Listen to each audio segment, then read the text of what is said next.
Welcome to the AFR Saints channel, where we provide you daily content on your favorite team, the New Orleans Saints. Do us a favor and hit that subscribe button. Be sure to leave your comments below and smash that like button.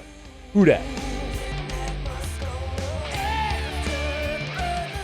There's some Saints news today. The Saints did add a tight end. Yeah. Seth Green from the UFL. Not the cha-ching Seth Green. Remember, say not the redheaded actor. No. Famous for Entourage, who did the cha-ching in the Dome. That was a big Saints thing growing up here. Bro, I got the shirt. He came as a kid. So, yeah. So, no. Seth Green, the tight end.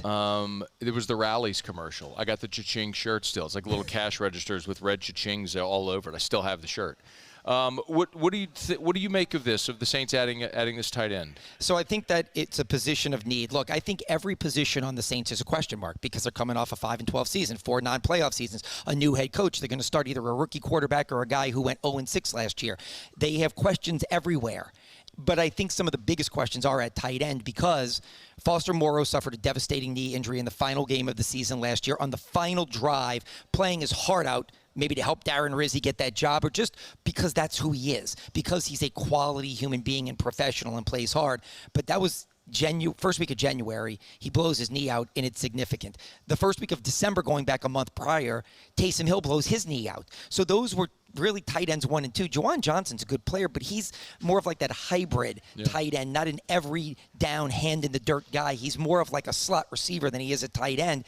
They drafted the kid out of UCLA in the 7th round, but he's a 7th rounder. So if there was an area where they have a lot of question marks, but that's one of the biggest question marks that they have. You know, we were talking about Foster, and I mean, I think maybe others didn't realize how significant his knee injury was, and the Saints haven't really been very forthcoming with the severity of that injury. So, I mean, is it fair to say that I'm not holding you to this, but we maybe don't expect Foster to be available at the start of the season? We certainly don't expect Taysom to be available at the start of the season. Yeah, no, you can hold me to it. I don't think either one of them are going to be anywhere close at the start of the season. Okay. I thought you were going to just ask me this season. Oh, wow. Yeah.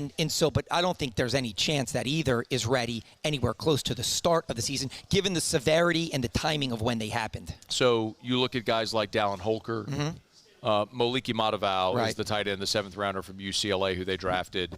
And then maybe Seth Green, who we're talking about here. These are guys who have a legitimate shot to make the roster? Everybody's got a shot. That's what I mean. Look, again, the Saints, to me, I haven't remembered covering a roster like this since Sean Payton got here and flipped the roster, 37 new players in 2006. And you got to dig in, you got to go Google, and Google wasn't a big thing back then, and you got to go figure out who these guys are and, who's playing here, what happens with the depth there. I mean, Marcus Colston, we were calling him Marqueson, wondering if they were going to make him a tight end, but it worked out well for him. You know what I mean? Like Jari Evans out of Bloomsburg. It's like that dude may play in 3 years when he figures out the NFL. And from day one, he's a plug-and-play guy. So I think that's where they are right now. It's been a long time since we've had a roster with this many question marks. Aging players, young players, I just don't know. What do you make of the Saints signing Cam Akers?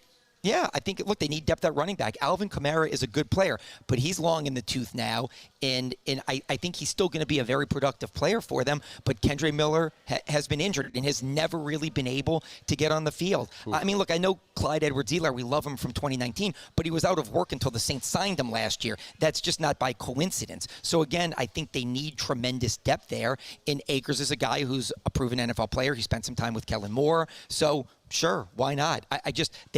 I thought that was one of the positions they were going to address in the draft, and they did. They drafted the kid Neal out of Kansas. They're high on Neal. But I meant earlier in the draft. Sure. But the fact that he fell to them is fantastic. But again, super productive college player. Will it translate at this level? So I think it's Kamara and then throw it all against the wall and see what sticks. I know you've been here today, but did you happen to notice the Saints Hall of Fame announcement? I did. I'm on the Saints Hall of Fame committee. Oh, well, okay then. So then you did notice the announcement, or you probably drafted the announcement. Give me your thoughts on this class. So it's fine.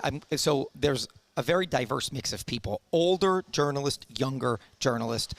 So we have Tracy Porter, obviously from the Baton Rouge area, responsible for two of the greatest plays in Saints history, No doubt. picking off Brett Favre in the NFC Championship game and Peyton Manning in the Super Bowl. And then Brett Maxey, who was an overlooked player on the Dome Patrol era because that's my childhood, man. I mentioned it in hour number one. It's pretty cool to see. I'm sorry to interrupt you. No, but it's okay. To see Brett Maxey's name pop up today, I was like, look at Brett Maxey. Let's go. Yeah, and so Brett Maxey, I will say this, and I have no problem. It's not like I'm hiding it or what we talk about in those meetings. I felt like I like the theme. Garrett Hartley's out here playing with us right now. Oh, cool. I thought, why not have the Super Bowl heroes go in together, Hartley and Porter, because it's the Saints Hall of Fame, and we have to put somebody in every year. And coming down the pipeline, we've got Mark Ingram, who's the second all-time leading rusher in franchise history behind Kamara. And then the year after that, we're going to have Jimmy Graham, who's the greatest tight end in franchise history. But there are some years where you go, ooh, who's it going to be this year? I liked the theme of Porter and Hartley in celebrating the Super Bowl because they produced the NFC Championship game, the kick, the interception, and in the Super Bowl, the kicks from Hartley and the interception. That theme spoke to me, but I was overruled, and there were a lot of people who felt like Brett Maxey Brett Maxey's a guy who's on the cusp, is a good player for the Saints that has maybe not received the recognition he deserves because of the famed Dome Patrol guys. Yeah, man. 9 seasons for Brett Maxey. It was just, that was there when I was a kid and actually like collecting cards, and you'd pull at anybody with a Saints uniform and you see a Brett Maxey. That's kind of where my brain went immediately. But some fun time and a good era as well. I saw Steve Gleason and Ed Daniels are also going to be honored. Yeah, Ed Daniels, every year they have what's called the Joe Gemelli Fleur-de-Lis Award, and that goes to someone, it could be anybody, that has created the betterment of the organization. So it's been broadcasters. It was Kathleen Blanco, the former governor who helped get the Dome built. It's been politicians. It's been super fans. It really is open to anyone. And Steve Gleason, again, there's been an argument that he should be a Hall of Famer for his play in the Dome coming. He was recognized as there's a wing in the Hall of Fame named after him. So it's been a kind of a peculiar. There is presently? Yeah, presently. Oh, okay. Yeah. And so he even joked that when they found a way to get him into the Hall of Fame, he thanked Mickey Loomis and Sean Payton, saying that you always found creative ways to get me on the roster. I appreciate the Hall of Fame finding creative ways to get me into the Hall of Fame. But he was honored today as well. And this was more of a dual thing with Washington State and the Saints. There was a nice bust in artwork sculpture that was presented to him with the Cougar and the Fleur-de-Lis. So that was really nice. That's awesome.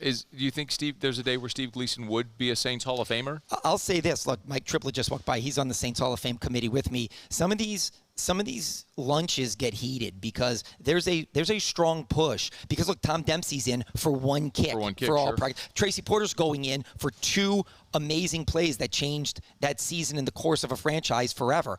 I think there's a strong argument to be made that moment after Hurricane Katrina in Steve Gleason should be in, especially the work he's done afterwards for ALS in the community. Yeah. But he hasn't gone in yet on the merits. And here's the thing, he's the all-time leader in blocked punts. Like, I could make an argument for this.